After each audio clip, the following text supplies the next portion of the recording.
Whoa, buddy. Put that thing back in its holster. We haven't gone anywhere. I don't understand. Check out the MichaelDukesShow.com for information on how to get access to the podcast. The Michael Dukes Show. I have 2 guns, one for each of you. Firearms Friday. As Thomas Jefferson stated, it is the right and duty of the people to be at all times armed. Say hello to my little friend. I say that the Second Amendment is, in order of importance, the First Amendment. The right to keep and bear arms is the one right that allows rights to exist at all. The Michael Dukes Show. The right to keep and bear arms shall not be infringed. Firearms. From my cold, dead hands. Friday. This is my rifle, this is my gun, this is for fighting, this is for fun. Firearms Friday. Firearms Friday. Your chance to talk about a Second Amendment and 2A issues and everything else right here on the Michael Dukes Show. Good morning, my friends, and welcome to the program. It is a beautiful Friday here in Fairbanks. My first question is, where'd winter go? Holy cow, man! It is. It's kind of weird. There's where did all the wind? I stepped off the airplane out at the airport, and there's like no snow. Some snow down into the ditches, and but that was about it. Standing outside in my t-shirt, basically, as I got ready to head on out, and I was just amazed. And I should have moved away from Fairbanks sooner, because ever since I left, you guys haven't had a decently deep winter, interior winter Alaska since then. Anyway, good morning, my friends, and welcome to the program. We are broadcasting live across the state of Alaska. And we are up here in Fairbanks today. We got the big outdoor show coming up this weekend, which I'm going to be a part of up at the Carlson Center. So if you haven't had a chance to come on out and be part of that, well, come out this weekend, starting tomorrow morning at 10 a.m. It's actually going on. Part of it's going on today as well. But tomorrow, 10 a.m., Sunday at 11 a.m., come out and see us. And just enjoy yourself. Just enjoy yourself at the Carlson Center. Get a chance to see all the cool things that are going to be coming out for this summer. All right, on today's show, boy, the whole day just kind of fell apart yesterday. Late yesterday, I had all kinds of things lined up, and I thought, I got guests. It's going to be great. Because whenever I'm broadcasting remotely, it's always a little bit stressful. It's always a little tough because, I got, instead of my set studio, I've got laptops and computer screens and radio station systems and 3 keyboards and 3 mice. And, it's always a little bit more stressful. And usually when I've got a bit of a guest, it's a little less, I don't have to worry too much about it. And, but anyway, everything fell apart late yesterday. So we don't have a guest. In fact, even Willie Waffle is unable to join us this morning. So it's gonna be me and you. Now, that doesn't mean that I'm not going to. I decided last night. You know what? I can do an entertainment report. I could crowdsource that stuff, and so we're gonna do that here at the end of the show, and it'll be a little different. We're not going to do a Willie Waffle style because I haven't seen all the new movies, so I know there's new stuff coming out. And Willie did say next week is going to be even better because, of course, we've got the brand new Thunderbolts movie coming out, the new Marvel movie, and some other things that will be ready. And so, so we're still going to lighten it up at the end of the show today. And take a segment out and just enjoy it. But today, like I said, we're going to crowdsource that. And so we'll take phone calls today. And if you call in to talk about anything on the show, but you have a special show or series that you want to talk about as well, you could do that in the chat room. I'm looking for your favorite movie. If it's firearms related, bonus points. If the movie is kind of we're always thinking about like John Wick, right, or something like that. Or television show. If you've got a good show that you've been enjoying on the TV or on the streams, you could tell us about that as well in the chat room today, and we'll go over that here in the final segment of today, because we always like to lighten it up right at the end of the show. Sometimes it gets a little heavy. Sometimes we get a little wound up when it comes to firearm stuff, and that's how we roll around here. So, all right, what do we got? What do we got on today's show as far as headlines? There's a ton of headlines. We even made one of the big national gun sites this week with the discussion on credit card merchant codes here in the state of Alaska. Credit card merchant codes, the push by Mike Cronk and Kathy Tilton to have the use of those merchant codes restricted in the state of Alaska actually made it out to one of the news sites that I follow, which I thought was an interesting take. We'll talk about that. We'll talk about some of the failures on the FSU shooting, because there are some lessons to be learned in every one of these instances. Whenever something like this happens, and I'm talking about the crazy insanity when somebody, decides that they're going to go out and do some kind of mass shooting, there's always lessons to be learned from those situations. And so we're going to go over some of the lessons learned there, and why it is important to understand your rights and to be situationally aware, and we're gonna go over all those things and more. On top of that, we've got the latest issue with the SIG P320, and I don't know if you've been following this or not, but this is a fascinating story in what not to do if you're a gun manufacturer. I mean, like, please, like, guys, don't do that. It's crazy. So we've got some of the latest on that as well. The BATF has now released their new fact sheet. This just came out late last night, early this morning. The fact sheet, it's facts and figures from fiscal year 24, and it's got some fascinating numbers inside of it that will tell us exactly where ATF has been focusing, and have they been focusing on the right thing? Spoiler alert, no. Just in case you were wondering, just in case you were, no. I'm just saying that's not something that they're going to be doing. And then finally, we're going to take a probably at least a full segment and take a look at this strategic implementation plan for countering domestic terrorism. That's the name of an actual document. It was released and declassified by Tulsi Gabbard here this last week. And the strategic implementation plan for countering domestic terrorism. It's a 15-page plan. This is really, really giving me vibes of you remember the Fusion Center thing, the whole Fusion Center deal, where they originally, when the Tea Party was all put together, and then they had these so-called fusion centers where they were trying to share information in a post 9/11 world.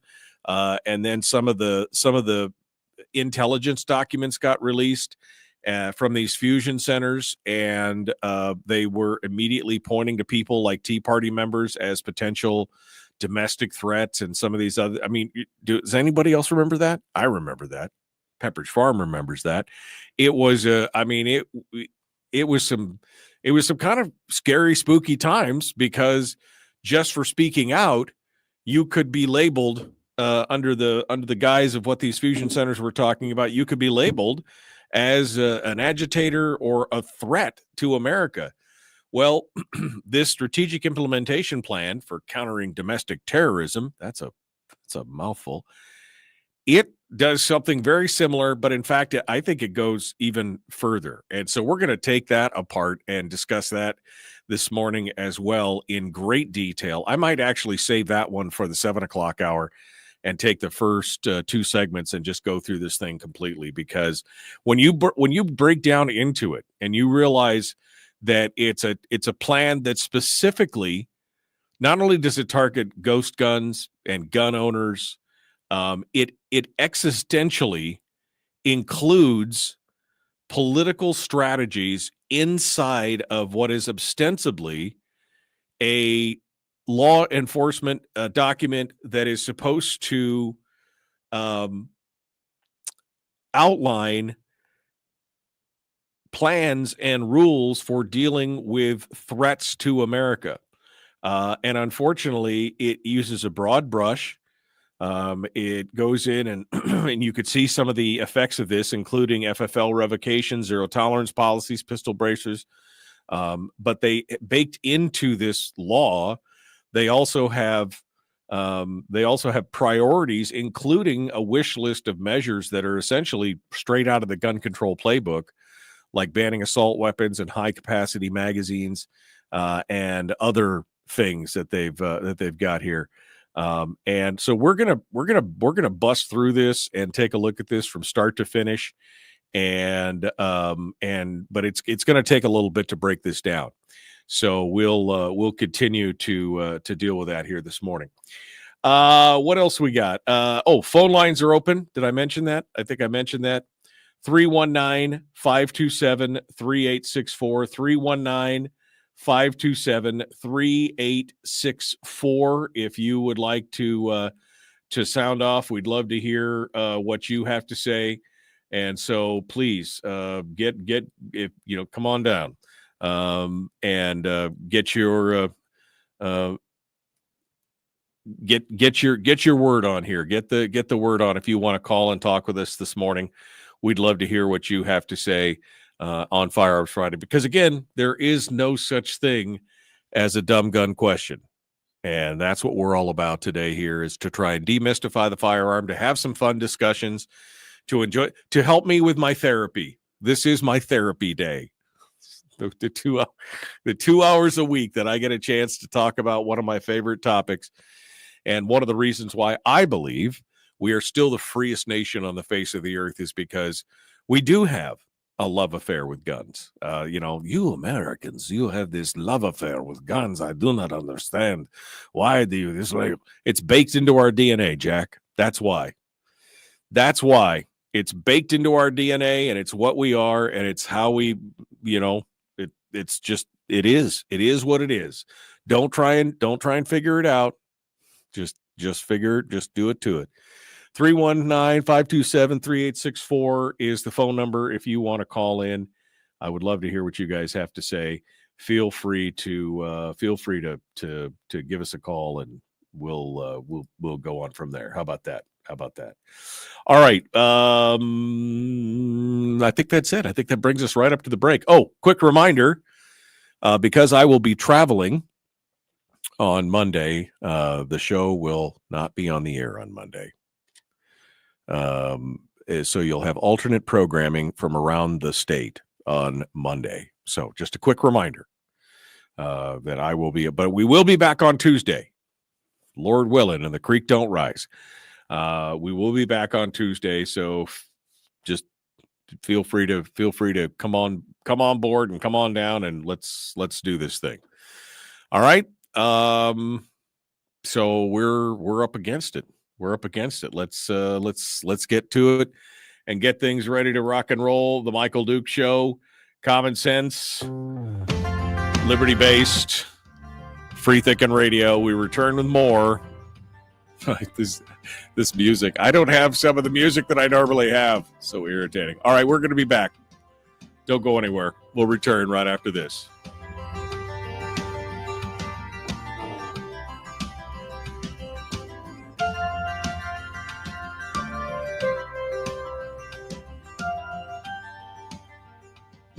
If you missed the show, you can listen to it on your time with Dukes On Demand. Oh, and it's free. Like America used to be.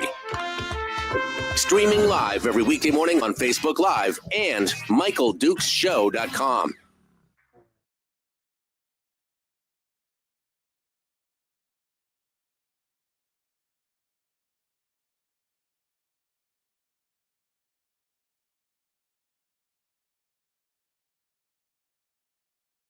Okay.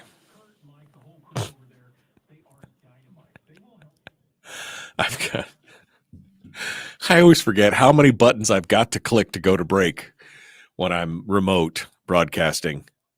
I mean, it's like, it's one of those things. 3 mice, click, click. Which mouse is it? It's this one. Oh, how many times do I have to click? I got to click 17 times to get to the go. Yeah. Did you read or hear Driscoll's statement to the BATF organization? I did not. I did not hear that or read that. Brian, you'll have to give me a synopsis. Yo, bro, how come only 6 likes? Yikes. Well, it's because there's only 27 people plus whatever's on Rumble this morning, another 6 people. So there's only 35 people watching this morning. So that's why. And it's early. And it's Friday. I don't know, man. You know, I'm not here necessarily for the likes. I mean, they're nice. Don't get me wrong, but I'm not here for the likes.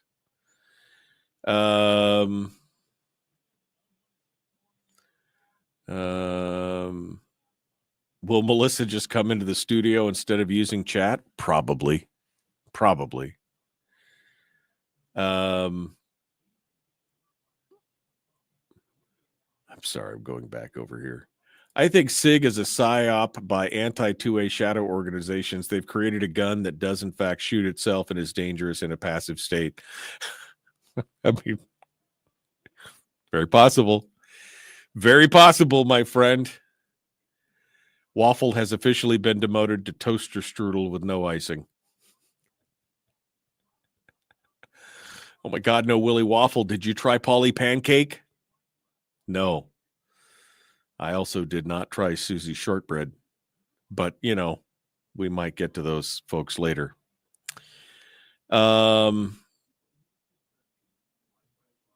Looking for it now, says Brian. So he's looking for the Driscoll statement. I did not hear the Driscoll statement. Whew, man. So how you guys doing? You guys ready for a full weekend of fun and madness? And how does I guess more importantly, since we're on radio, how does the audio sound?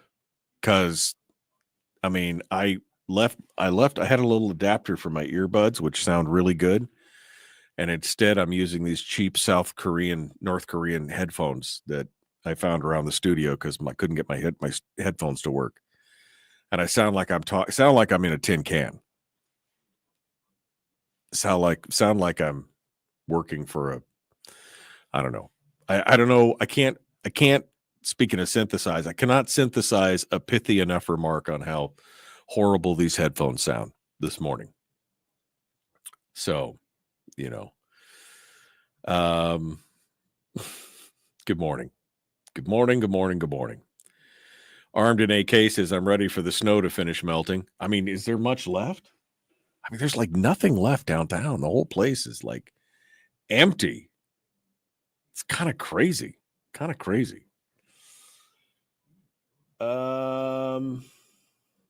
right, we're about a minute out. I didn't even start the timers. I'm just like, I'm not even messing with the timers this morning. Oh, do I need to pull that powerful out? I do. Oh, kill that. Kill it with fire. There we go. Okay. All right. Lots of snow in the creek, says Kim. Yeah, like I said, there was snow in the ditches yesterday, but I was like, where's the rest of this? Where's the rest of the snow? I don't understand. Oh, Brian, we're going to have to watch this video together, apparently, although you guys probably can't hear it. Wait, there's sound on this video? Thanks, Bill. Thanks a lot, my friend. All right, you guys ready? We're about to jump back in. Here we go. The Michael Duke Show. Common sense, liberty-based, free-thinking radio. Right now.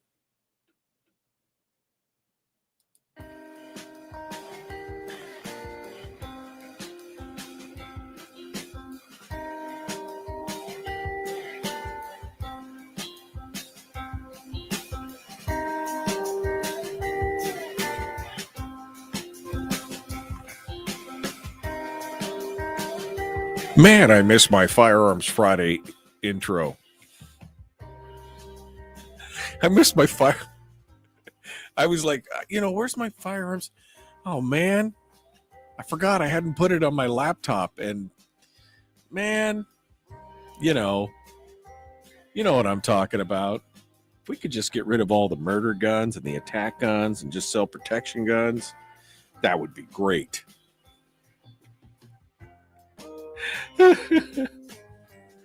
All right, welcome back to Firearms Friday.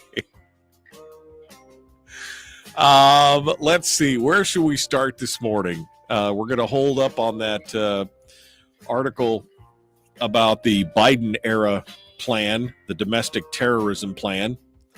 We'll talk about that in hour 2. Should we start off with talking about SIG? SIG, of course, has had, these guys got some egg on their faces. Wow. Like, if you want to know how not to, if you've kind of wanted to know how not to respond to a problem with your product, and you want to like, oh, okay, tell me what's wrong with my product and we'll try and get it fixed. Instead of being responsive and responsible and trying to treat the customer best and do all this kind of stuff, what are they going to do? So the SIG P320 is a pretty popular gun, right? The military adopted it as both the M17 and the M18, which is the shorter barrel version. But there have been some issues with the guns. Starting all the way back in 2017, right? There's been some rumors.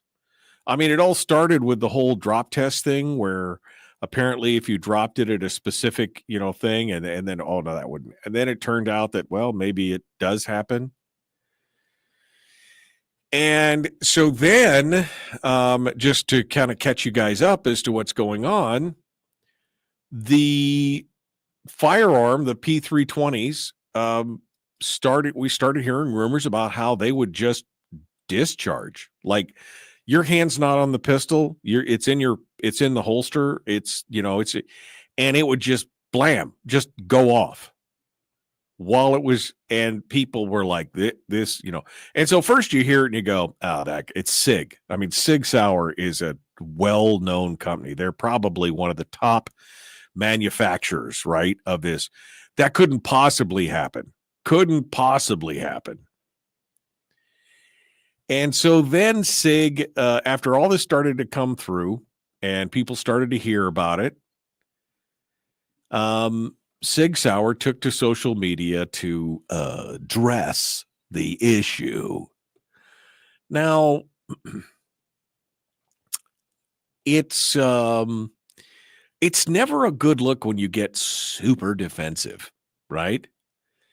But when you put in a screed that basically says you're great, that there's no evidence of anything, that this is all a plot by anti-gun folks to push it out there, and we're great, and we're good, and that's the line you draw in the sand.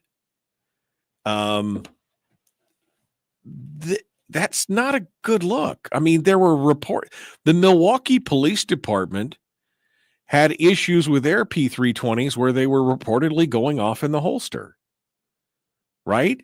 And this was being written about by places like The Truth About Guns, Bearing Arms. There were all different kinds of outlets that were talking about this.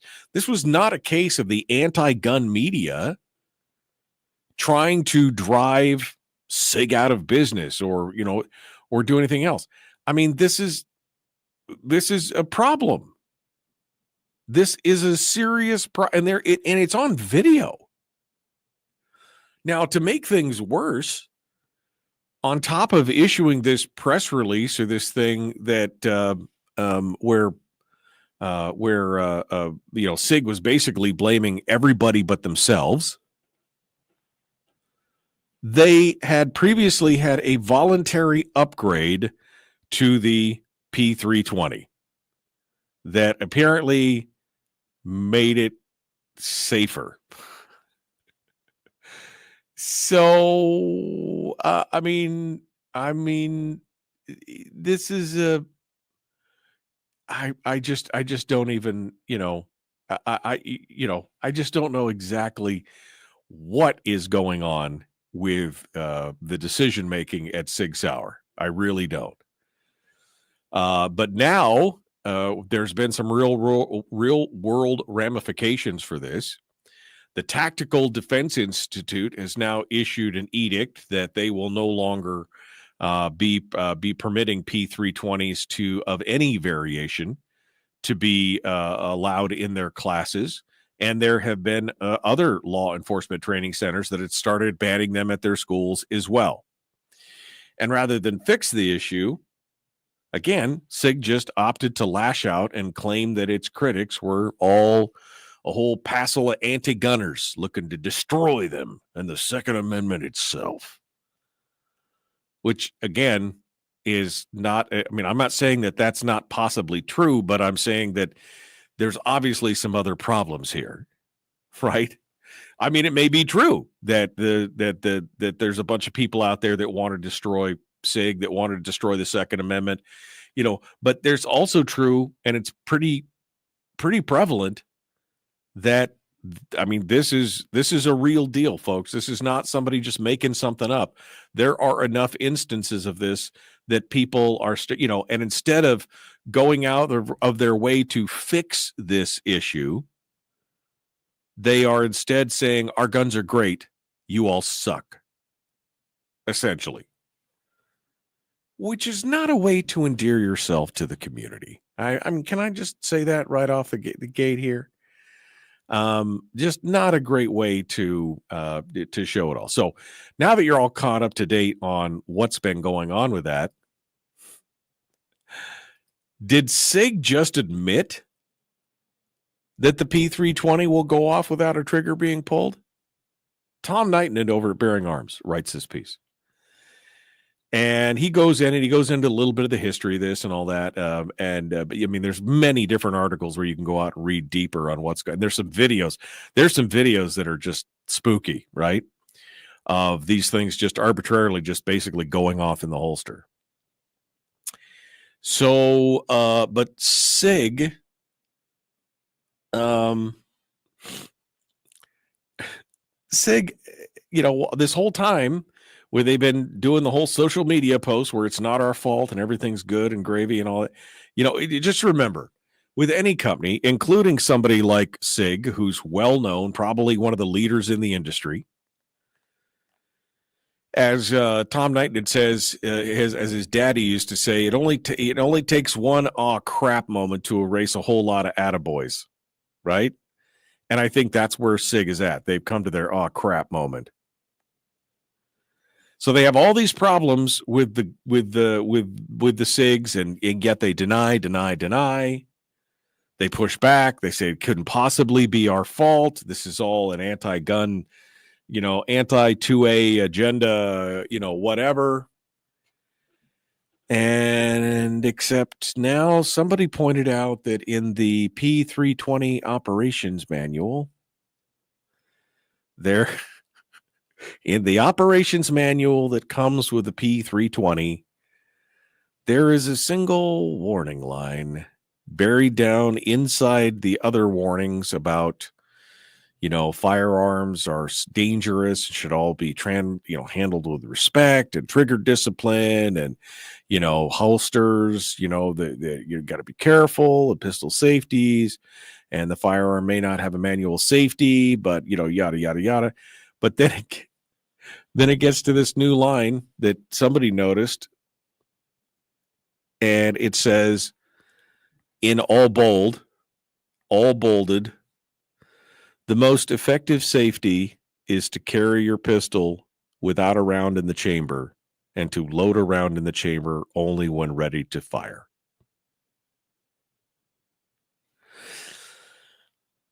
Now, I'm not a combat veteran. I am not law enforcement. But even I know that most of these, that most of the times, if you are going to face a life and death situation, and we've had this discussion on the show, and there are hours and hours and hours of video and discussion and analysis out on the internet about this issue, about carrying one in the pipe, right? About whether or not you should be ready, what they call condition one. That's old 1911 operators. What they call condition one. Cocked, locked, ready to rock, right? One in the chamber, hammer back, safety on. That's a 1911 thing. But the fact that this firearm company is advocating that you carry your pistol without a round in the chamber is probably one of the most telling things I have ever seen in regards to this. Now, because standard operating procedure is that when you are carrying concealed, and I don't know about all departments' policies, but I would think that the majority of departments' policies is that if you are carrying a firearm, that it is ready to go. One in the chamber, the whole deal. Because, this is not a movie moment. This is not the show. We'll talk a little bit later about the show Tracker. I don't know if you guys have been watching that. It's a pretty good show. I've enjoyed it. I mean, it's not, it doesn't reach the height of Reacher. But Tracker is pretty good. But I have to laugh because every time, well, we'll talk about some of the gun sins in this, but this is not a show or a movie where you'll always have time to rack the slide before you go into a gunfight, right? We don't live in it. Sometimes, I mean, if you watch, and Tom actually talks about this, Donut Operator on YouTube. I don't know how many of you watch his channel, but I don't watch it often because when I do, I get in a rabbit hole and it's like an hour and 30 minutes later. And I'm like, I got to go do something else because I just get sucked in. He does analysis and he compiles police shootings and they watch, and you watch those things and they happen so fast that sometimes you can't even tell. You didn't even know shots were being fired. All you heard was the sound of gunfire, but you couldn't. It happened so fast you didn't even know. You're telling me you want to identify the threat, pull the firearm, rack the slide, and then start firing versus just, draw, present, shoot. And yet SIG, a company that's selling firearms to the military, police officers, and private citizens, is going to tell them, here, carry this club. It's only a club until you rack the slide. Then it's good to go. But we recommend you carry it in club configuration. It's like having a transformer, but it's always a Hot Wheels car. We recommend you carry it in this transformation. What? I mean, fix the damn gun. What? I mean, I know. Okay, you got a little egg on your face. I know.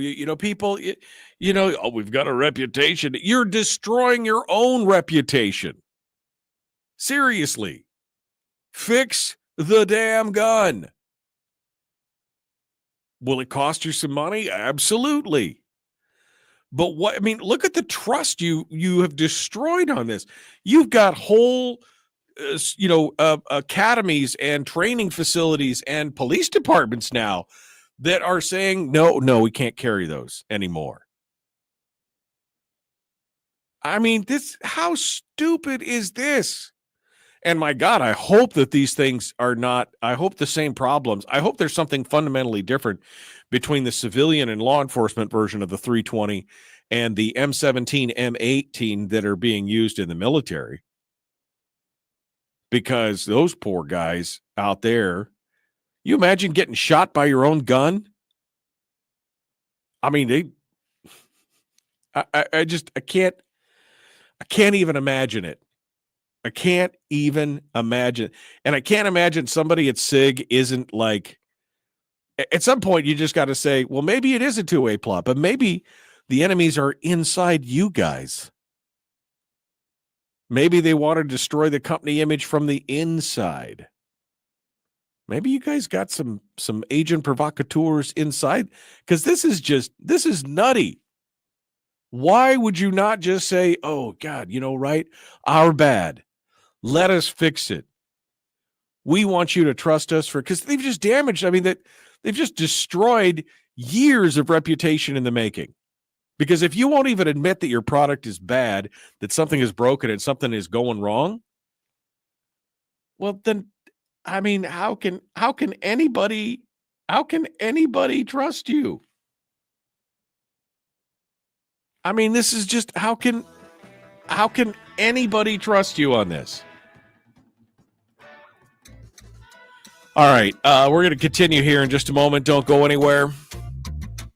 We got more coming up. Phone lines are open, by the way. If you want to sound off today, we'd love to hear what you have to say.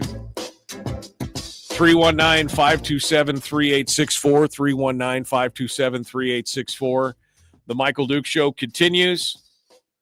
Common sense, liberty-based, free-thinking radio. Back with more right after this.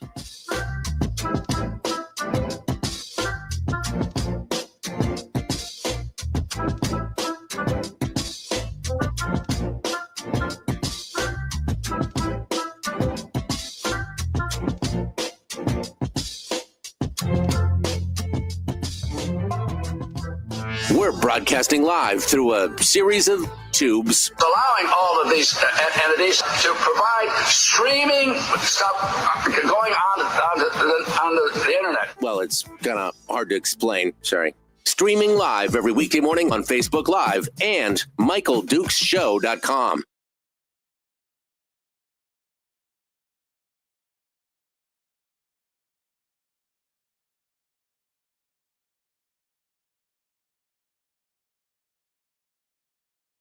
All right.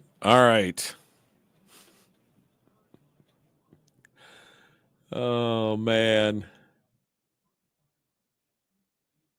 I'm scrolling backwards here to see what you guys have been saying. I'm safe from hacking worries. Anybody who steals my identity probably give it back.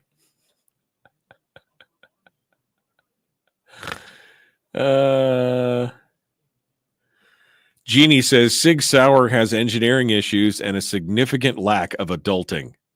Yeah, no. Maybe Biden is running Sig. Maybe Hunter Biden is running Sig.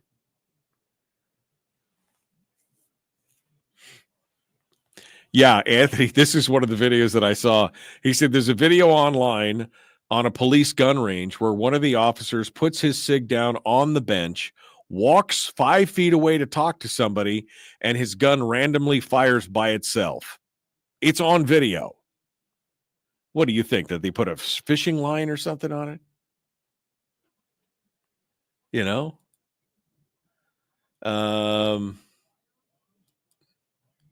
How much does this affect us all on this show? Change the subject. Henry, if you don't like it, hit the road, Jack. You don't like what we're talking about? We're not all about you. We're about me. See this? See this little name right here? No, right here. Right here. See this name? That's me. I'm the one that decides what to talk about. And today is Firearms Friday. I don't know if you noticed that.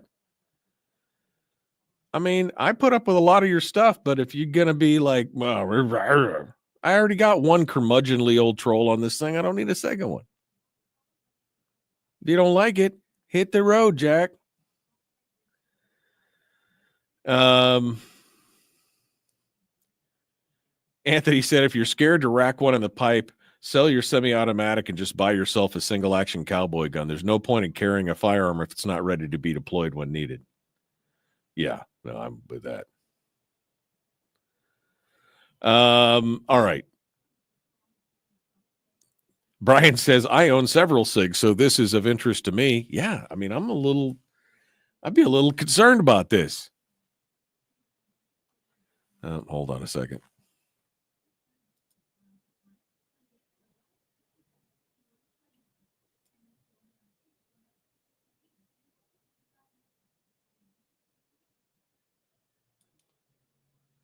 What the hell? Sorry, I lost my mouse.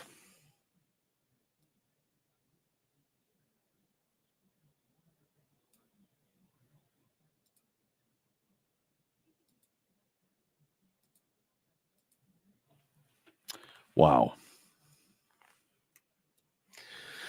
Okay, sorry. I lost my mouse there for a second and I couldn't see what was going on. All right, we are, I don't know, how far are we? Oh, we still got a couple minutes. All right. SIG still makes a solid 1911, says Greg. Well, yeah, I mean, that's the thing. But see, the thing is, Greg, I mean, would you feel comfortable buying anything other than a 1911? I mean, let's face it, that design is pretty tried and true. Pretty hard to screw that up. Would you buy a new design? Just wondering. Just wondering.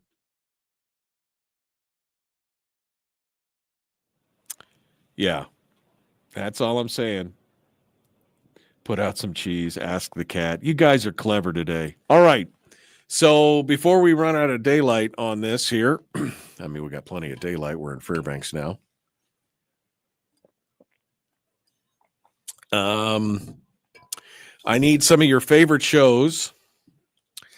Give me some of your favorite shows that have horrible gun sins. Favorite shows that have horrible gun sins. Ones that make you cringe to watch. You know what I mean?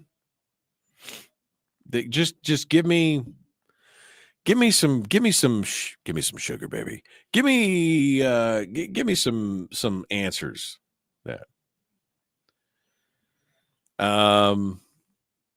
whatever you want to think, but I want to hit on. Oh, I'm sorry, I forgot. I have a call. Oh, it's Fred. Fred's in Rhode Island. Fred's on the line. I saw that. Heat is an excellent movie.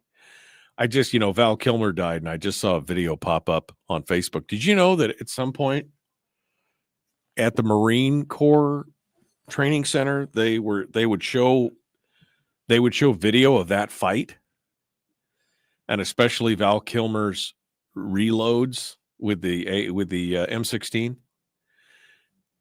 and it was an interesting. We got to Blue Bloods and Bones. I've watched Bones. I've watched quite a bit of Bones back in the day, but I've never really watched Blue Bloods. All right. Oh, shoot. Let me kill this right here. Oh, there we go. Here we go. Let's do it.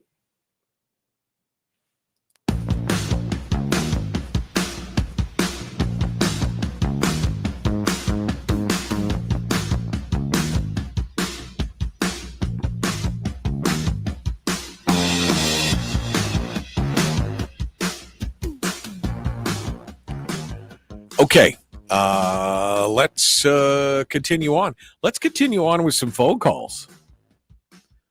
The only one of our favorite callers from out there in the world, the rest of the lower 48, Fred from Rhode Island joins us this morning.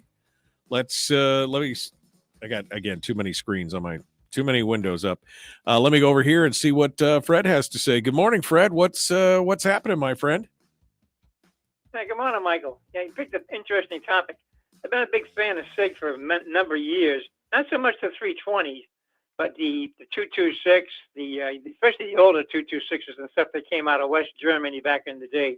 They are phenomenal firearms. Never had a problem with any of those. Those are more or less foolproof. Right. The 226, the 228, 229s, all the other series, and the 1911s.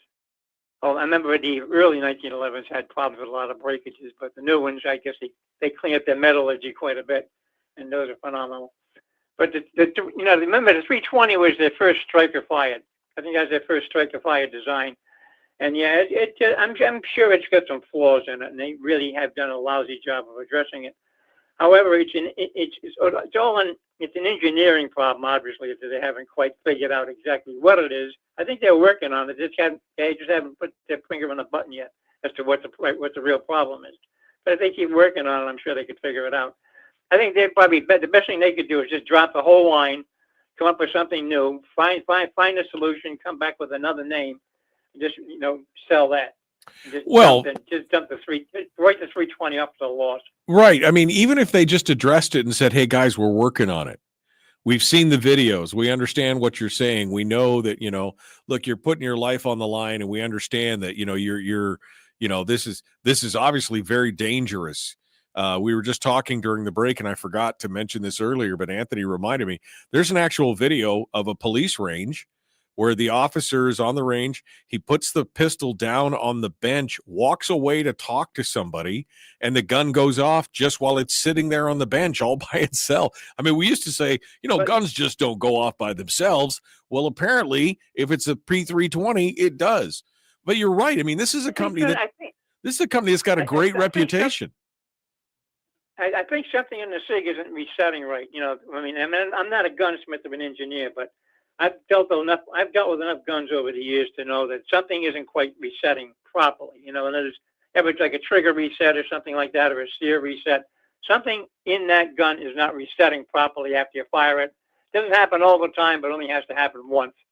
And that's what it sounds like to me. It's something in there is just not quite right. And everything in a gun is like it's levers and springs and tension and this and that and the other thing. So something isn't quite resetting. And if the whole thing about keeping a round out of the chamber, that was the Israeli military and police procedure for years when they had the Browning high powers. They never carried a round in the chamber because that gun was notorious, for not trusting the safety system on that and clicking itself off and going off on its own. So they managed to find a way to deal with it. I don't know how, but they managed to deal with it without a round in the chamber and maybe a racket. So if you were getting into a hand fight with somebody to hold somebody off, you'd have to have 3 hands to make it work. Right. Supposedly they made it work. And the single action, you remember the single action, the SAA, single action cowboy guns. You never carried around under the chamber until they came up with the hammer block, system. Right. You always kept 5 cylinders loaded and 1 empty under the hammer all the time. Right. Just in case you dropped the damn thing. Because in case you had the safety bar. It's just the first time we've had problems with guns like that. No. I'm not saying it's not. I mean, it does happen. I mean, they are machines, right? I mean, and they're precision machines that need to be finely tuned. And there's obviously the problem is not that there's a problem, because that does happen. It does happen. Those things, that there are ones that I remember. I had my first rifle that my dad gave me was a 30-06. It was a Springfield Model 721, and it was a beautiful, 30-06 rifle, everything else. But it had this really annoying thing that, luckily we knew about, and that is that the safeties on those were not great, meaning you'd put the gun on safe, you'd do a stock, you'd be ready to go, you got one in the chamber with the safety on, but the second that you took the safety off, there was a potential for the gun to go off. There's something inside that, and as long as you knew that, you were okay. You'd ease the safety off while you were on target, just in case, or always having your gun in the safe direction when you went to unload the round out of the chamber when the hunt was over or whatever. But I mean, it's not look, I'm not criticizing them because there's a mistake on the gun. It does happen, but the way that they're handling it is destroying years of positive press, positive results, good name recognition, and reputation, right? I mean, that's the problem here. Oh yeah, you're absolutely right. The point I'm trying to make is that not all SIGs are dangerous, in that respect, because like I say the 226 was phenomenal. Never had a problem with it. That's tried and true. The 220, the 45 version of the 226, fantastic gun. Foolproof, accurate, reliable. They'll last forever. Those are fantastic. So you don't want to throw the baby out with the bathwater and then burn the house down. There's just no need to do that. Just a 320. Concentrate on the 320. And I have a 320. It's not a bad gun. Strictly a range gun. I don't have any intention of carrying it, especially now after what's going on. It's a great gun for the range. But as far as the being able to carry it in a holster, I think I'll wait and see what happens. Well, yeah, again, and I'm not chastising SIG's products in general. I'm just criticizing their handling of this situation, because we've seen other companies that have had problems in the past, and they've addressed it, very well. I mean, we know that there have been issues in the past with gun manufacturers. Mistakes happen. I mean, car manufacturers do the same thing, right? It's a major recall. We made a major mistake. But when it's a firearm, it's kind of a whole different deal, because especially if it just arbitrarily happens out of the blue. No criticism of the rest of their product line or anything else. This is a criticism of them, their PR team, their lawyers, and whoever else is in charge of this public response on this. I think you're right. You're absolutely right. I think that, because they have the military contract, they're trying to downplay it as much as they can and try to, deflect as much as they can away from the problem with the product, because that kind of puts them in a very bad light with that particular firearm, right. And, military replacement. Yeah, because if it happens, if the same problem is indicative in the military variant of the gun, I mean, you're talking about millions of guns that need to be recalled or at least have parts shipped out to armor so they could fix them. I mean, this is definitely a multi-million-dollar problem for them if they admit that there's something wrong. Absolutely right. I do have one question. Have you heard any same problem coming along with the 365? I haven't, but I have not. No, I have not. I have not heard any other. The 320 has been the one that has been complained about for at least the last 3 or 4 years that I've been hearing on. But not the 365. Maybe they fixed it. If that's the case, can they retrofit that to the 320? That's what I'm thinking, because remember the 320 was that was their first Striker fire, and nobody wants to be the guinea pig on model number one. Right. Until they've been around for a while. So I'm kind of something in that design isn't quite right. Something's not resetting properly. That's what I think. Something's not resetting right. For a gun to go off just sitting on a bench, something wasn't right to begin with, especially in a holster. Most of the problems are in a holster. But it's the same thing. If something isn't resetting right and you bump it, it could slip off, sear or something, and bang. Crazy. Yeah, no, it's some crazy stuff. I think that they should, again, just admit that there is some kind of problem. They're looking into it. Tell us what it is. All right, we got to go. Thanks so much. I appreciate you being part of it today, Fred. Have a good week, Mike. All right, appreciate it. All right, folks. Well, I just ran over the top of the hour because I got talking to Fred. Anyway, I feel bad. I just ran right over the top of the hour without an outro. I'm going to play this bumper just for a minute. Just hold on a second here. Let me do a couple things here. I'll be right back.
Okay, we're back. We're back. All right, I'm looking at this picture that Anthony just sent me.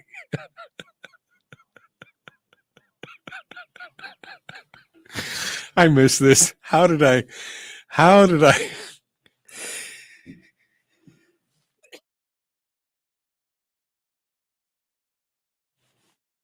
Laughing so hard I swallowed my own spit.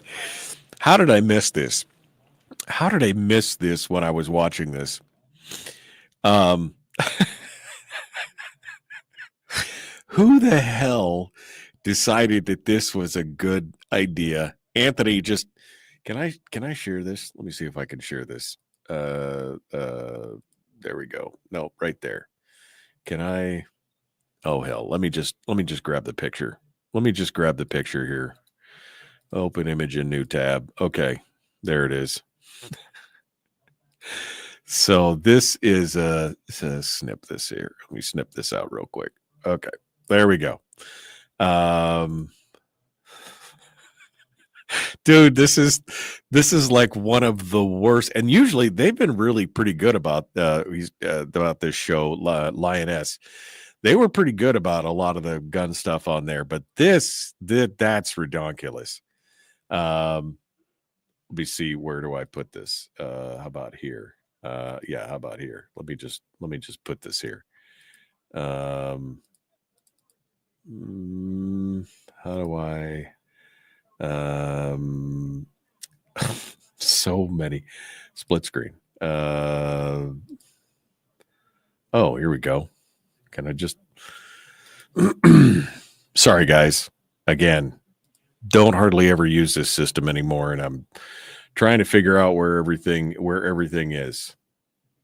All right, let me just close all this here and that right there, and that's the one right there. Nope, right there. Logo, phone number, daily image. Okay. Let me go over here to this so you guys can see this picture, because this is hysterical. Okay. Show me the picture. Unlock the picture. Okay. No, this picture. There you go. Look at this picture. Look at this picture. She's got the she's got the laser pointed backwards, which I can't really see very well, but it looks like he might be right on that. But you've got the magnifier behind. This magnifier is on a swivel, right? It pivots off to the side of the rifle. So what you're supposed to have is like an ACOG or something ahead of it, and then you swing the magnifier up if you need to look longer range. And then the magnifier, you click the thing and it swings off to the side. It swings down. It rotates over to the side. But instead, they've got the magnifier behind the riser block on this little red. You can't even. What is going on here? What is actually happening with this right here?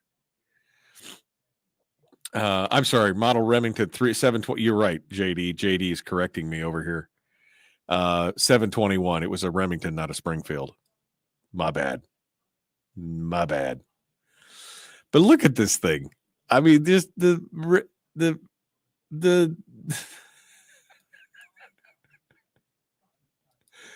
there's something so wrong with this. All right, we got to go. We're going to get back to this. Here we go. The Michael Duke Show. Common sense, liberty-based, free thinking radio. Let's do it.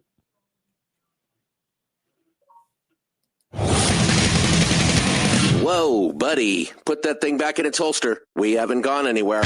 I don't understand. Check out the MichaelDukesShow.com for information on how to get access to the podcast. The Michael Duke Show. I have 2 guns, one for each of you. Firearms Friday. As Thomas Jefferson stated, it is the right and duty of the people to be at all times armed. all times armed. Say hello to my little friend. I say that the Second Amendment is, in order of importance, the First Amendment. The right to keep and bear arms is the one right that allows rights to exist at all. The Michael Duke Show. The right to keep and bear arms shall not be infringed. Not be infringed. Firearms. From my cold, dead hands. Friday. This is my rifle, this is my gun, this is for fighting, this is for fun. Firearms Friday. Firearms Friday, your chance to sound off on issues of a 2A nature right here on the Michael Duke Show, broadcasting live across the state of Alaska on this, your favorite radio station and or FM translator. Hello, my friends. How you doing? How you doing?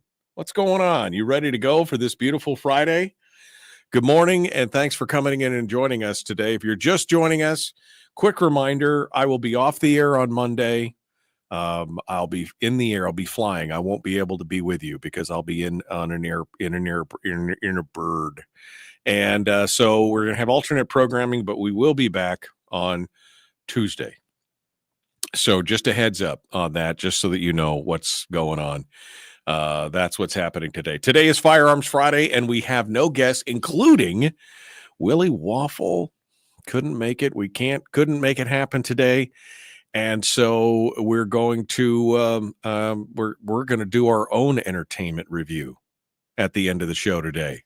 That's the plan. We're going to do our own entertainment review. So we're ready to go. But I'm asking for help from the chat room. I was asking them for their favorite television shows that are still have got gun sins in them. And we just got a doozy. And Anthony, thank you to Anthony for bringing this up because I didn't even see this.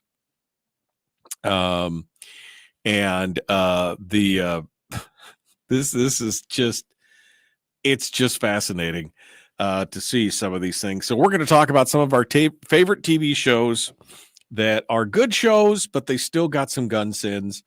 I've got some that I'm going to talk about it, and we'll see what happens from there. But we're going to talk about some good. But that's the thing. That's part of Firearms Friday is to try and demystify the firearm, and part of that is kind of pointing out the stupidity of some of these shows. And this latest one, which you won't, you can't see it on the radio, but I mean, we've shared it with the Facebook audience and the YouTube audience already, but we'll describe it later when we get to the entertainment segment. I'm kind of shocked, quite honestly, because that the show that we're talking about has got a pretty good track record, I thought, overall for realism, but that was just ridiculous. So we'll keep going in on this. We'll talk about it here. At the end of the show, we'll have our entertainment review with some of our favorite shows. And I'm hoping that the chat room will continue to sound off on some of the shows that they enjoy watching out there as well. Phone lines are also open, 319-527-3864, 319-527-3864. If you would like to sound off, we'd love to hear for you to call in this morning and talk with us about anything firearms related. And now we're moving over to talk about some of the other headlines from around the state. We were talking about SIG. We're going to get to this new Biden's domestic terrorism plan, the strategic implementation plan for countering domestic terrorism. It's a thing. Tulsi Gabbard just declassified the report and put it out. It's a 15-page plan that was originally crafted in June of 2021, and it is a little disturbing. Let's just put it that way. It's a little disturbing. But before we get to that, let's get to the story that made some waves in some of the various outlets out there that was happening here in Alaska. Mike Cronk and Kathy Tilton put out an opinion piece on Must Read They got picked up by Bearing Arms, and I think it keep a Citizens Committee for the Right to Keep and Bear Arms as well. And they are talking about a new pair of bills, companion bills, SB 136 and SB 145, that prohibit tracking of purchases by credit card companies, by code, right? There's a conversation going on around the tracking of gun and ammunition purchases by financial institutions. And this has been going on for a while. This was kind of all part and parcel of that Obama era thing, you know, Operation Choke Point. And this came out of that, where they started to issue a specific merchant code or type of code to the types of purchases they were. So if you went into a Sportsman's or a Cabela's and you bought a tent and a canteen and a sleeping bag, but you also bought a box of 22 ammo, then everything is now flagged underneath that ammo. It gave it a separate code so they could track your purchases. And that's some Orwellian stuff right there. I mean, I don't know if that, I know most people are like, well, I don't have anything to hide. What do I care? But just think about it. The fact that they are going to track your purchases, I mean, it's really, to me, that's Orwellian, because that's a slippery slope. Mike Cronk and Kathy Tilton go on to talk about, at the heart of the matter lies the principle of privacy. Financial institutions have long been entrusted with sensitive personal information. The idea that these institutions could monitor, record, and report on an individual's legal purchase of firearms and ammunition raises significant legal and ethical questions. And it's crucial to consider whether consumers should have the right to engage in legal transactions without being subjected to surveillance or profiling based on their choices. And that's 100% true. 100% true. Moreover, tracking gun and ammunition purchases could set a dangerous precedent. Once the door is cracked open to monitoring one type of transaction, where does it end? So these bills are now up. The Commerce Committee and is the Senate, SB 136 is in the Senate Labor and Commerce Committee, and HB 143 is in the House State Affairs Committee. Now, do I expect these are going to go anywhere? Probably not right now, but they should.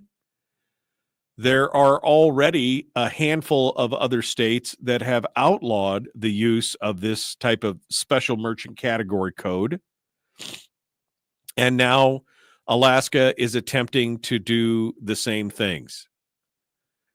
And this is some crazy stuff, but we are trying to get it done here today. And hopefully this law will eventually get passed here in Alaska. So be on the lookout. Again, HB 143 and SB 136. These are the two bills that we hope will get some traction here in the Alaska legislature. But I'm not going to hold my breath for the moment. But we'll wait and see. All right, let's get over to this discussion on the Biden administration's newly released declassified plan. It is called the Strategic Implementation Plan for Countering Domestic Terrorism. And it's raising some real qualms among Second Amendment supporters and civil libertarians.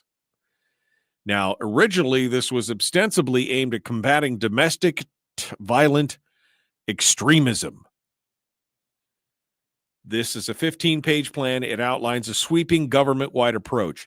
But buried in its technocratic prose are provisions that, according to critics, blur the line between genuine security threats and ordinary law-abiding citizens, particularly gun owners. The plan's vague threat assessments and broad surveillance mandates have prompted warnings about government overreach and infringements on civil liberties. Concerns echoed in commentary like a viral tweet from Costas Moros, who noted that, quote, This is some of the strongest evidence I've seen of why the Second Amendment is a critical anti-tyranny tool. Other people have pointed out how the term right-wing extremism is treated as a dominant threat and caution that this could be a justification for targeting political dissent and gun ownership specifically, because Biden went on over and over and over again and said right-wing extremism is the primary.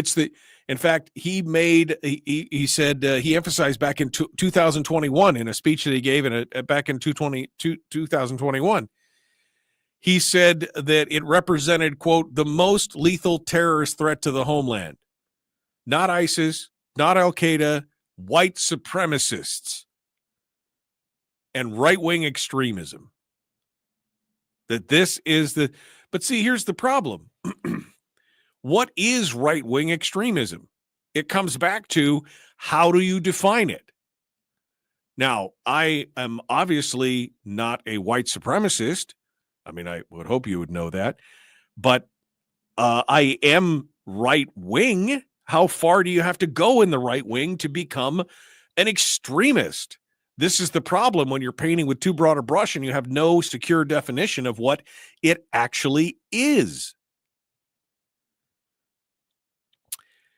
The counterterrorism plan goes after things like ghost guns and gun owners. They need to confront long-term contributors to domestic terrorism. That's what they call it, long-term contributors to domestic terrorism. When were ghost guns? I mean, at what point did ghost guns, which are guns that are made by private citizens, at what point did they become part of a domestic terror plan? The plan calls to, quote, rein in the proliferation of ghost guns, encourage state adoption of extreme risk protection orders, and drive other executive and legislative actions, including banning assault weapons and high-capacity magazines. In other words, this is like a laundry punch list of all the wet dreams of all the anti-gun people wrapped up into a document that basically says we're trying to fight terrorism. Even the ACLU, hardly a right-wing organization, has criticized this strategy that was happening under Biden because they were worried about the ever-expanding authoritarianism to surveil and monitor American communities. And again, conflating this whole idea of right-wing extremism with Americans it basically starts to conflate ordinary gun owners with potential terrorist threats and indicators. I mean, if you're a gun enthusiast, that was an actual, they were using terms like militia violent extremists or gun enthusiasts. These were being used in the briefings. Now, I'm a gun enthusiast, but I'm not a militia violent extremist, but they're conflating the two. I mean, you've got this definition of broad extremism. I mean, because I don't want you to take my gun rights away, does that make me an extremist? And then he goes on and starts dealing with things like pistol braces and FFL revocations and more. And we're going to get into that. I'm going to sidebar for a minute here when we get back, because I'm going to talk about this just a little bit more, because the new numbers are just out from the ATF. And they are astonishing from the last year of the Biden administration. It is astonishing what the numbers show for the ATF under the Biden administration. We're going to get into that here in just a moment. And then we're going to finish up with our entertainment review, because I will not do entertainment on Friday. Here we go. We're going to continue in just a moment. The Michael Duke Show, common sense, liberty-based, free thinking radio.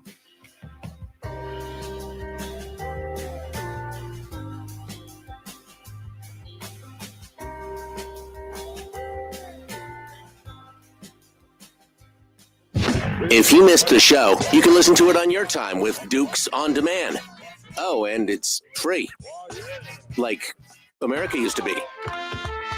Streaming live every weekday morning on Facebook Live and MichaelDukesShow.com.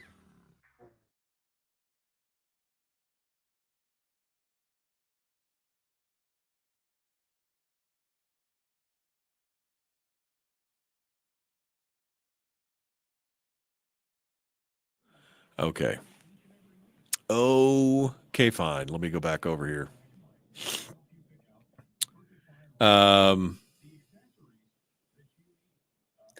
LD said, yeah, LD Howard's in the chat room. He said, you saw FBI, ATF's, and other ABC's stance on domestic terrorism. Even the Betsy Ross flag was identified as a scary right-wing symbol. 3%ers were villainized, etc. I know if you had a Gadsden flag, if you had the, what do they call the flag with a come and take it with the cannon? I forgot what they call it. It's a Texas thing. Come and take it. I mean, when, if you got any of the, no, hey, baby. You're a domestic terrorist. Yeah. If you're right wing, you're an extremist, says Melissa. Why didn't she just come in and tell me that here? She's next door. If you're right wing, you're an extremist. There's no level. You sit on the right, you are extreme. I get called extreme all the time, and we all know that I'm not. No, Melissa is not extreme. Melissa is kind of in the middle. But yeah, the second that she espouses anything that even is vaguely reminiscent of the right, she is,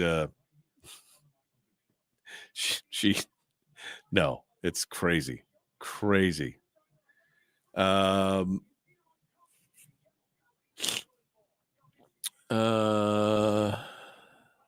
we go here. Sledgehammer. Okay. The only time my driver's license has been scanned is when I fly on a big plane, which I only do once every 5 years. Okay. I'm just scrolling through here. Of course, MD, says Tawny, they want total control. Of course they want total control. Gadsden. No, that's the Gadsden don't step on me, right? No, there's the other one. What is it called? What is the name of the flag with the cannon on it that says come and take it? It's a and take it flag. There you go. The come and take it flag.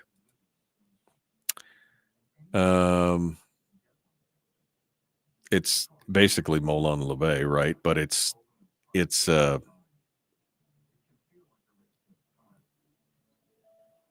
Gonzales. It's the Gonzales flag. Is that right? The Battle of Gonzales. Yeah. Yep. It's from Texas, and it was basically from come and take it. And they said basically come and take the thing. So it's the Gonzales flag. I knew it was a Texas thing, but I couldn't remember what the name of it was. Anyway, it's the cannon with the big come and take it kind of thing on it. And then you get the Gadsden flag and an appeal to heaven. You got the others, a bunch of anyway, if you're flying any of those flags, unless it's the rainbow flag, you, my friend, are a right-wing extremist. Yeah, Molon LeBay is come and take them. That's the thing. No step on snake. That's the Gadsden flag. I'm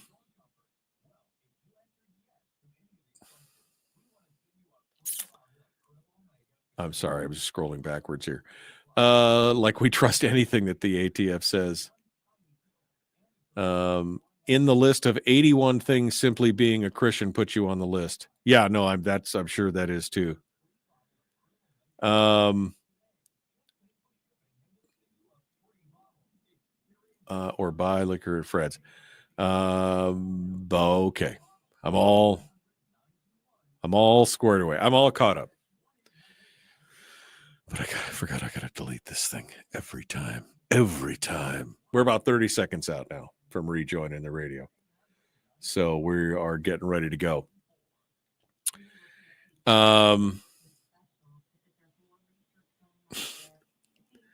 The left-wing extremists made it very clear who the real terrorists are. I mean, the definition of terrorism is using fear, violence, and destruction to try to change somebody's political viewpoint or change the course of a political outcome. I think setting all those Teslas on fire probably went that way. Here we go.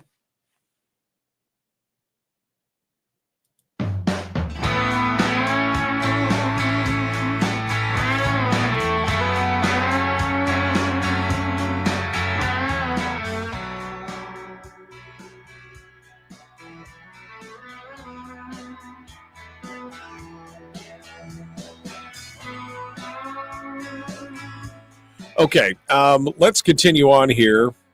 We got to continue to finish this up. I want to get to that entertainment segment at the end of the show today, where we get a chance to talk about some of my favorite shows. But we're going to gun sit him as well. We're going to talk about that as some of my pet peeves, which Terry really sometimes that just bugs Terry because sometimes I'm just like, oh, I can't stand it, and she'll be like, "You're ruining this for me. You're ruining it for me." All right, so we're going to get back over into this discussion of President Biden's plan, which was called the strategic implementation plan for countering domestic terrorism.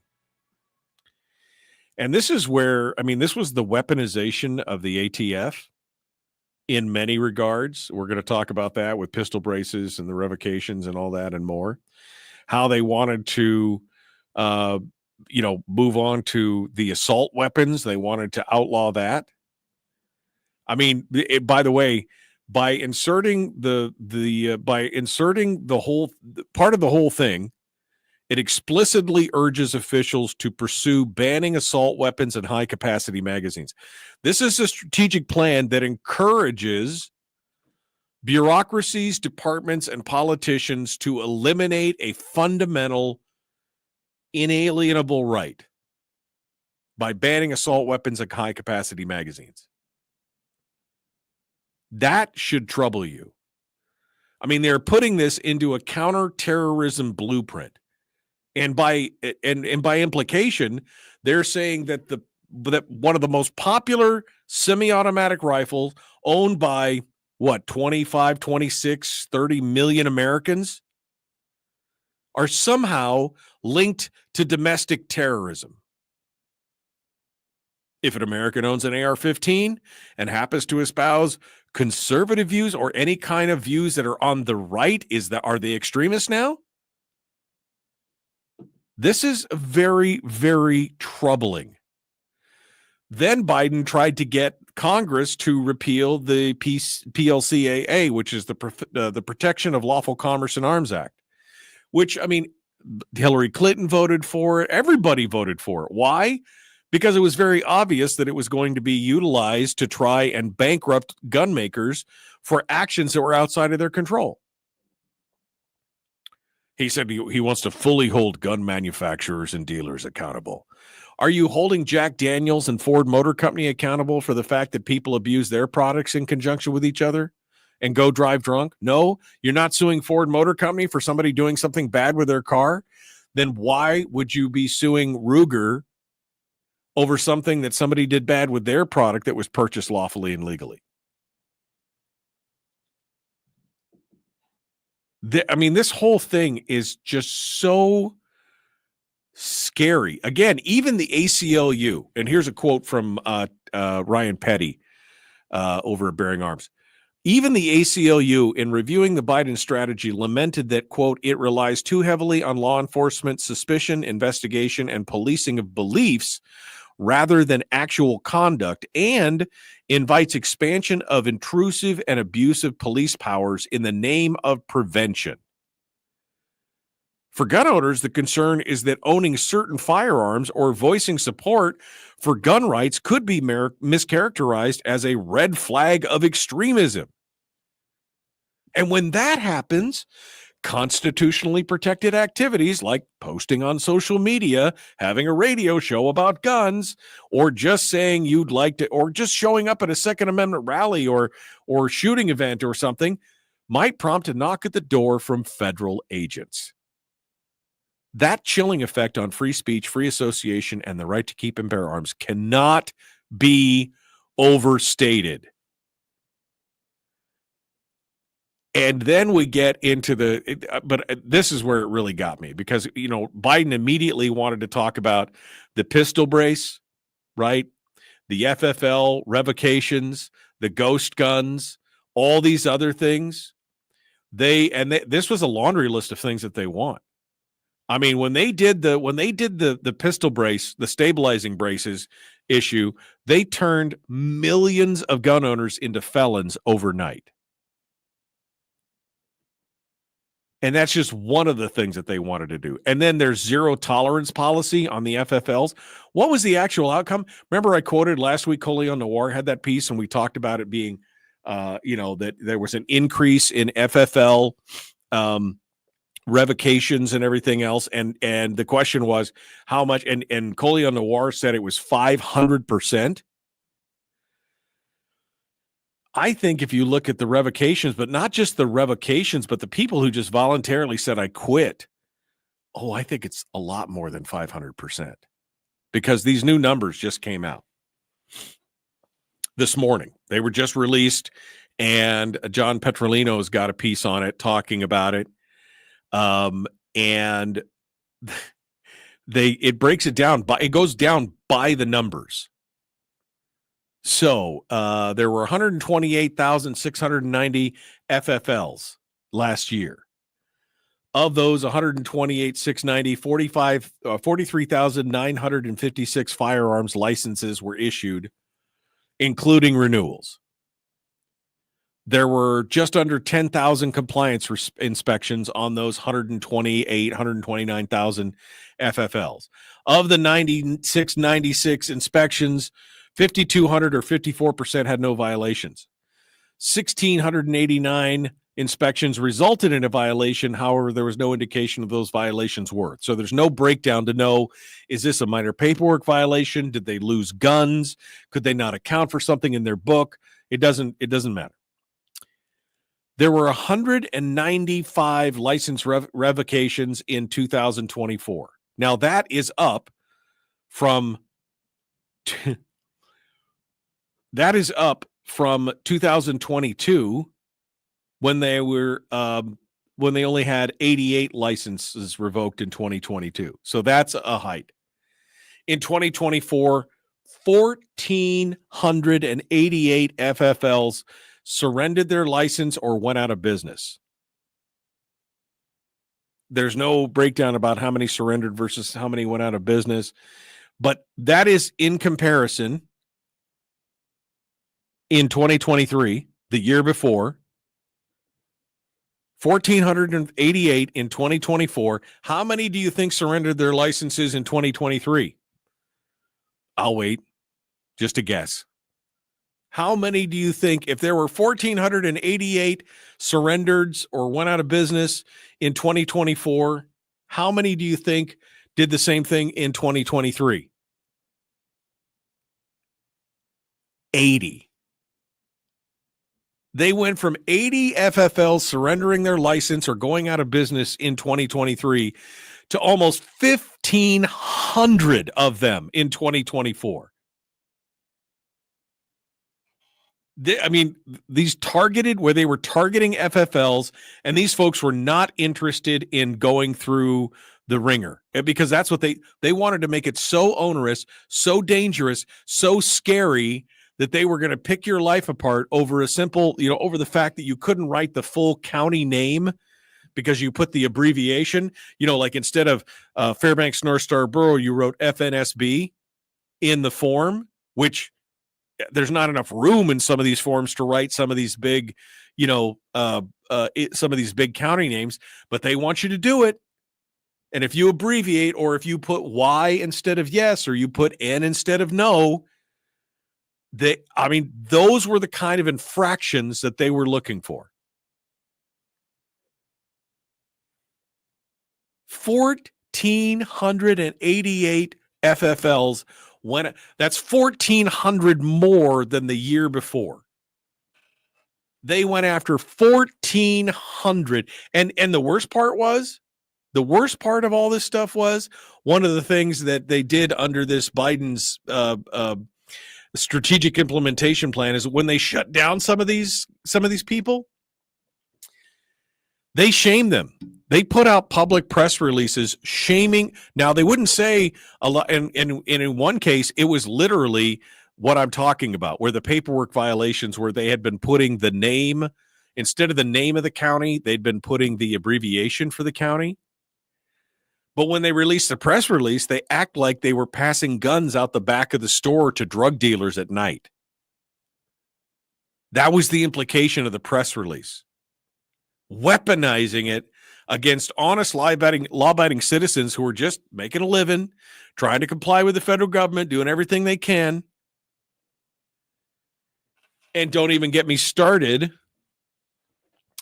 on them trying to expand the definition of who has to have an FFL. Have you sold a gun at all in the last year or 2 or 3?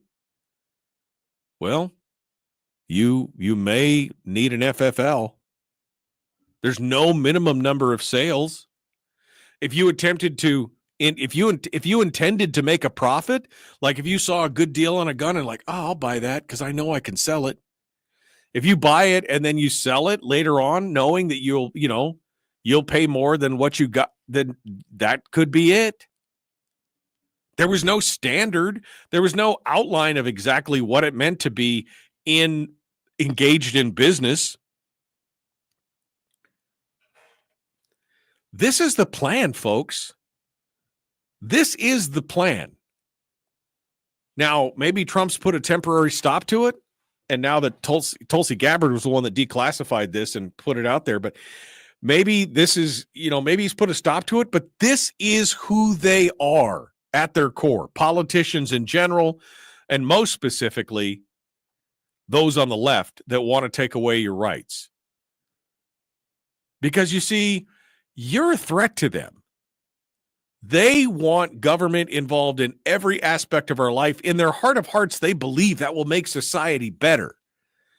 Of course, they're all too stupid to read history and understand that that is the most dangerous thing you could potentially do. But, that's what they truly believe. And we, because of our stubbornness, because of our stupid want to be independent and free and do our own thing, we are in the way of creating that better society.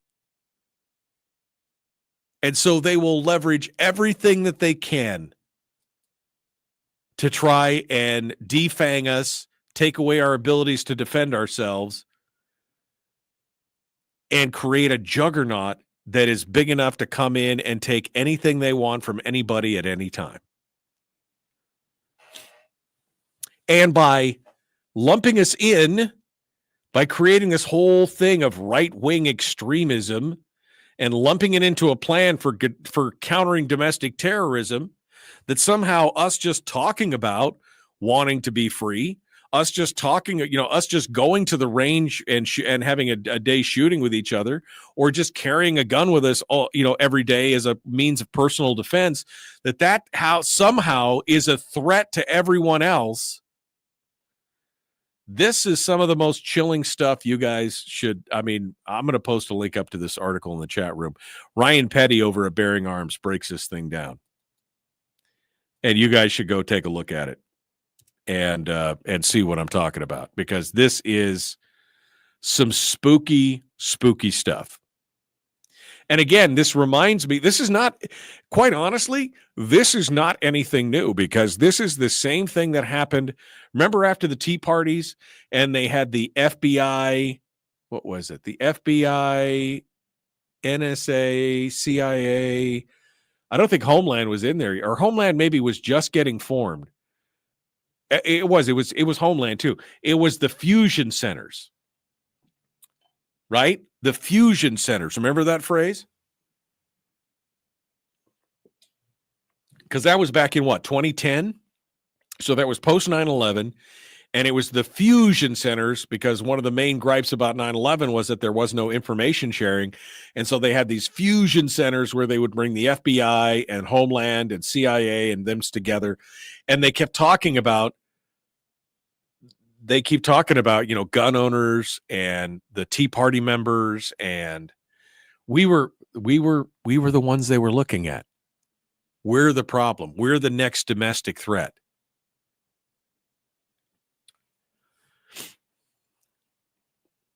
Long live the fighters, is all I could say at this point.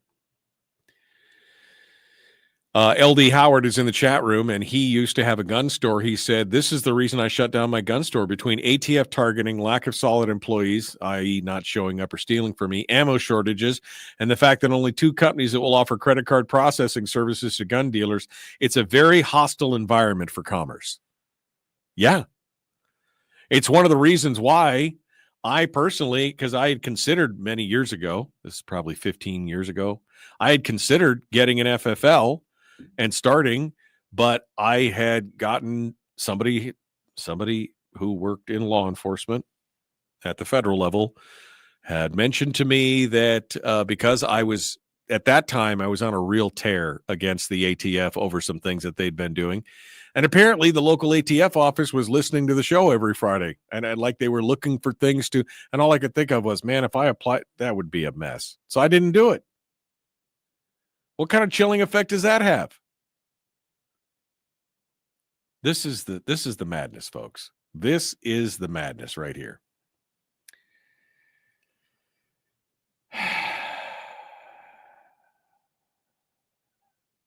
All right. Well, you know what?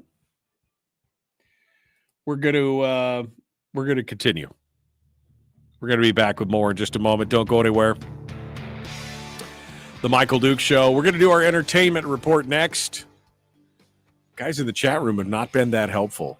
Anthony was. Brian gave me his stuff, but everybody else has been really super quiet about it.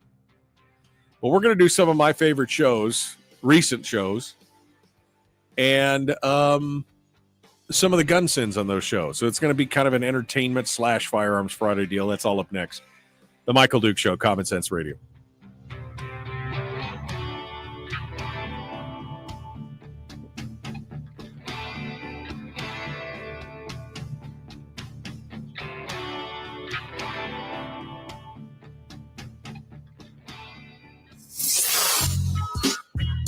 What is that? Common Sense. Regularly heard on American radio. Michael Duke Show.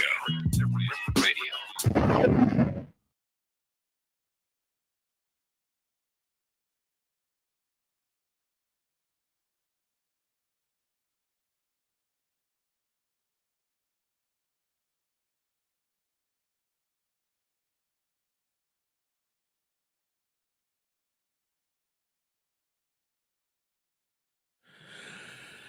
Okay.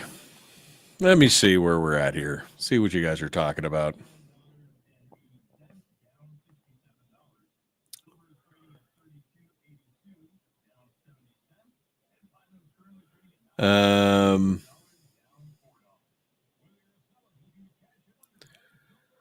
Do I need to close my account? Okay.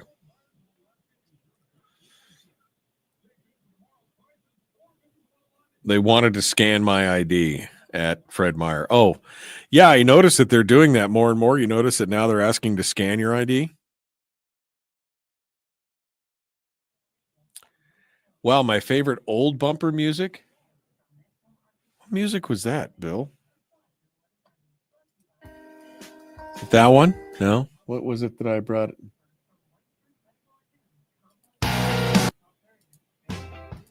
I don't remember which one it was, Bill. This is all my old bumper music that I don't use very much anymore.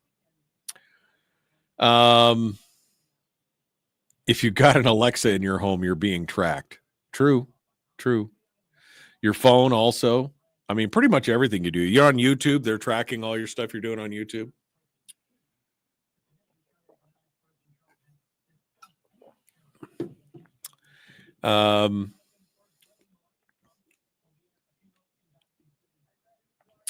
Terrorism is more than just where a person or group threatens or commits violence, harm against innocent people.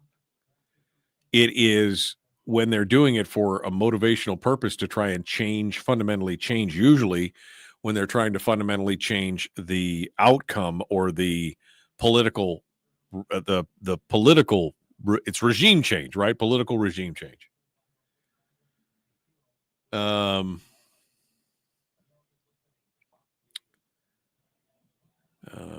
My dad taught me to never sell a gun or your saddle. That's pretty much it. The state is not your friend. No, that's 100% true right there. All right. Nothing patriotic about the patriotic back. Oh, yeah, that's right. People who had 3 days of food.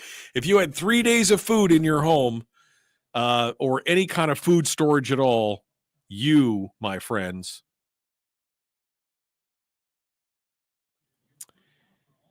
thank you, Randy. That's a great quote. This is from Barry Goldwater. Extremism in defense of liberty is no vice. Moderation in pursuit of justice is no virtue. Favorite gun tubers are also favorite gun tubers, also a fair topic. Yeah, you got gun tubers you want to do? Let's do that. He liked the guitars. No. That one right there. With the slide guitar. Yeah. That's it. Yep. You forgot you have to fill out your form in black or blue ink or black ink or whatever. Yeah. I remember there used to be a lot of those things. Yeah, anybody who bought freeze dryers were preppers. Yeah, I know. It always shocked me when they talk about stuff like that, because we didn't know that as prepping. We just knew that as being Alaskan, right?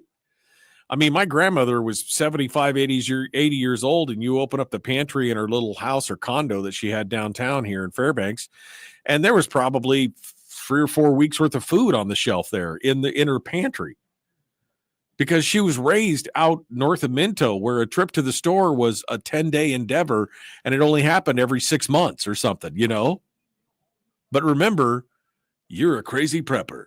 You did that stuff. It's crazy stuff. All right. I guess we got to kill this. Let's get that. Okay. How much time do I got?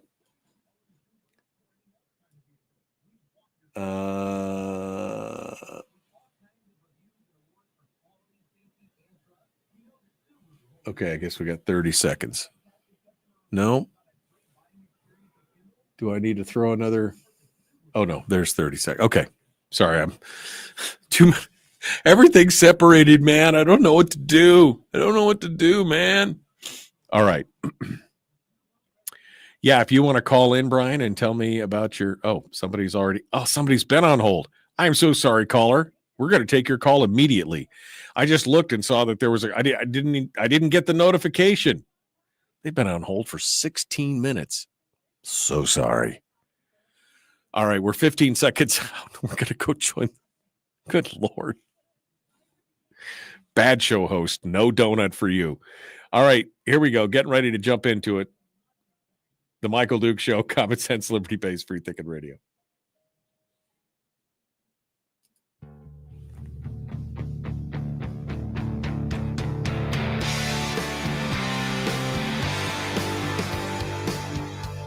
Okay, we're back. I feel so bad. This caller, I didn't see the, I usually get a notification on my screen that there's a call, and I missed it apparently. I looked away, and this caller's been on hold for quite a while. I feel really bad about it. So, but let's go over there, see what they have to say. Good morning. Who's this? Where are you calling from? Hey, this is Steve. I'm in the interior. Hey, Steve. That's dedication, Michael. Yeah, it is dedication. You, my friend, should be committed. I mean, you are committed to do it. What's on your mind today? I thought I heard a couple weeks ago there was a new. They're not calling it an assault weapons ban, but there's a new semi-auto direct impingement ban in the makings down in D.C., sponsored by the astronaut from Arizona. So you think that Gifford? You still there? I'm still here. Yeah. So you think that Gifford, or Kelly, I guess, Mark Kelly, who is the husband of Gabby Gifford, that they're sponsoring a new. This is like a Colorado style where they're basically outlawing all semi-autos. Sounds like it to me. Huh. I haven't heard anything about that. But, I mean, look, they got it passed in Colorado, of all places. I don't know why that kind of madness couldn't potentially spread to other blue states and then be taken up by Congress, although I think they'd have a very hard time of doing it. I mean, I don't know how you would enforce something like that. Semi-automatic firearms have been around for well over 100 years. I mean, you're talking about outlawing everything from from your great granddad's old 1911 or M30 or Garand or whatever, all the way up to the modern day sporting rifle. I don't know how you do that. I just don't know how. And any pistol. I mean, the vast majority of pistols these days, especially for concealed carry, are all semi-automatic. I don't know how you would get away with that. Well, it just, even if you don't comply, it just gives them a free pass to bust you. Yeah. You know? Yeah. No, it is. That's a tough situation. I have not heard about that. I will look into it though, Steve, and see what I can come up with, and maybe we could talk about it next Friday. Appreciate it. All right. Thanks for holding out there. I appreciate it. Sorry again that I left you hanging for quite so long. He was out there. He was hanging for a long time. All right. So let's get down to it, the entertainment segment. And we're a little short right now because of my leaving Steve out there hanging. But I wanted to tell you about a couple of the shows that I've been watching lately that I've been really enjoying. Of course, one of them was, we talked about with Willie before, is the show Reacher, which is a great show in so many ways. And actually overall, I thought the gun handling in this show was pretty good, pretty darn good overall. But I do have to laugh over how many times I've watched somebody, it's the old Jeff Cooper adage. If you know who Jeff Cooper is, if you know, you know. But Jeff Cooper's old axiom of the only reason you should have a pistol is to fight your way back to the rifle that you should have never left in the first place. Do you remember that adage? That's what you use your pistol. The good use for your pistol is to fight your way back to the rifle that you should never have left behind to begin with. Because obviously a rifle is a much better tool.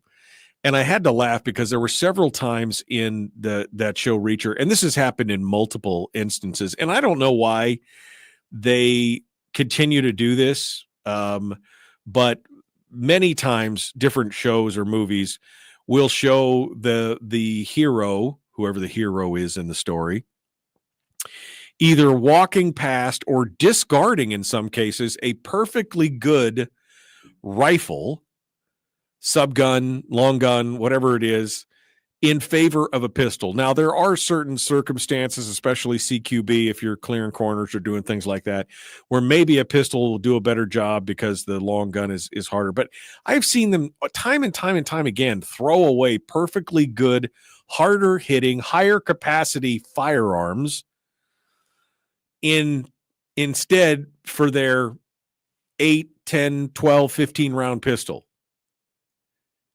Which is and Reacher did that several times where he, there was a perfectly good AR-15 on the floor, and instead he decided to use his little compact 9mm or whatever it was that he was using at the time. So that's one of my pet peeves. But overall, Reacher definitely what I would consider to probably be a 4.5 out of 5-star show. Overall, very enjoyable, always entertaining. Alan Ritchson does a great job, and always a good supporting cast. And some of those fight scenes are pretty amazing as well. So Reacher is good. Somebody mentioned Lioness, which is a Taylor Sheridan joint.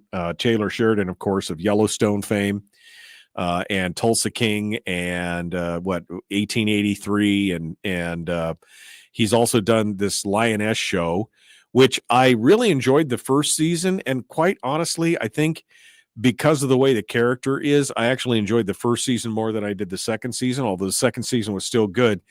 But Anthony in the chat room sent me a screenshot, a screen cap of one instance of the new season of Lioness, and it just I hadn't caught it. I didn't catch it. And this is one of those really stupid things. This is like the picture of the Navy guy with the rifle where he's got the optic on backwards, and it was in an official Navy publication. Do you remember this recently? And in this case, it's the fact that the main character of Lioness, the Zoe Zeldana character, has got a AR-15 up to her shoulder like she's shooting it. The infrared laser is pointed back at her. the single red dot scope. It's a red dot on a riser, and immediately behind the riser is a magnifier that is actually looking at the back of the riser.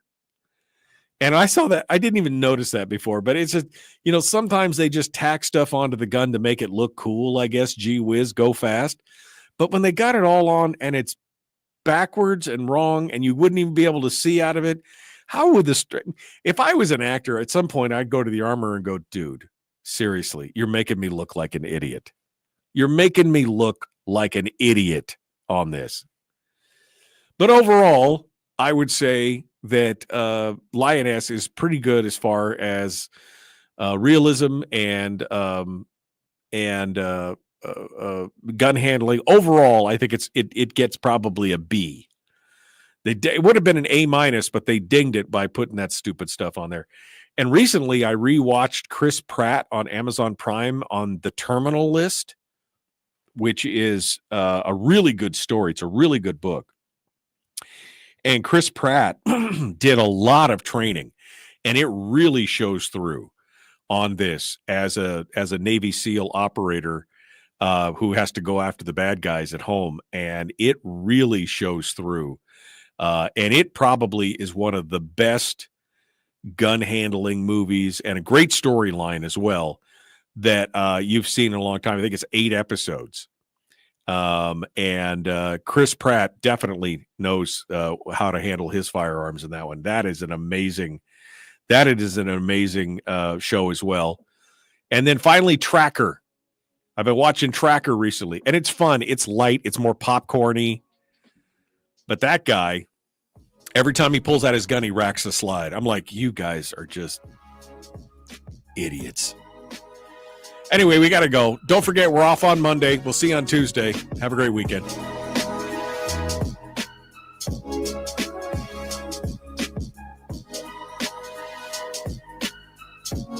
Okay.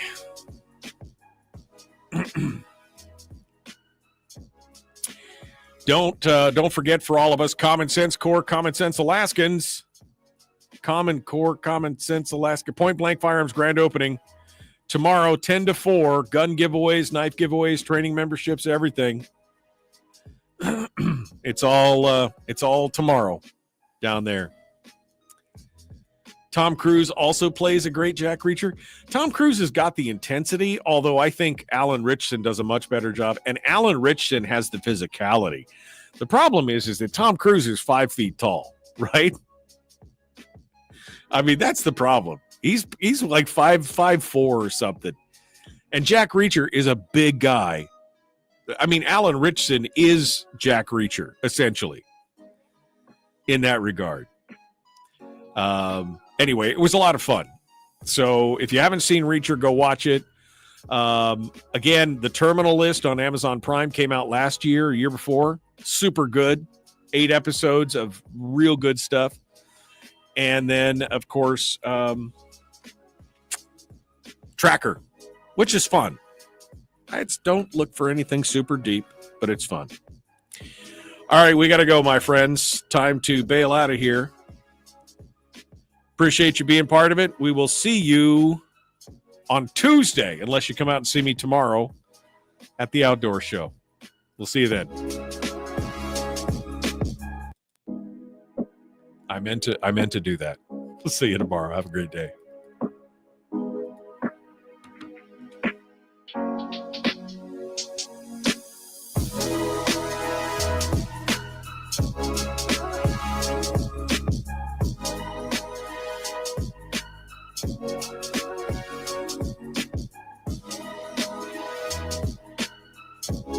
Goodbye.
We've shed our terrestrial radio skin, and now we are slimy lizard internet people.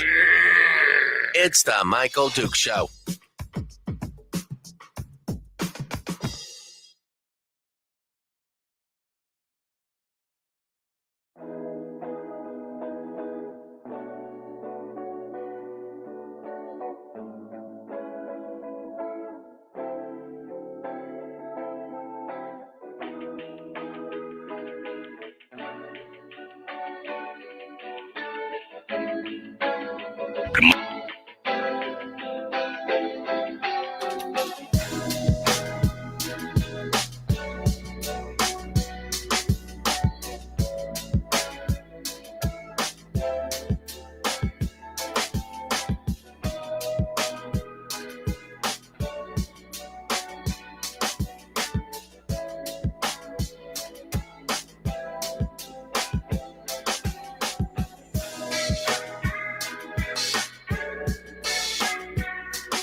The Michael Duke Show.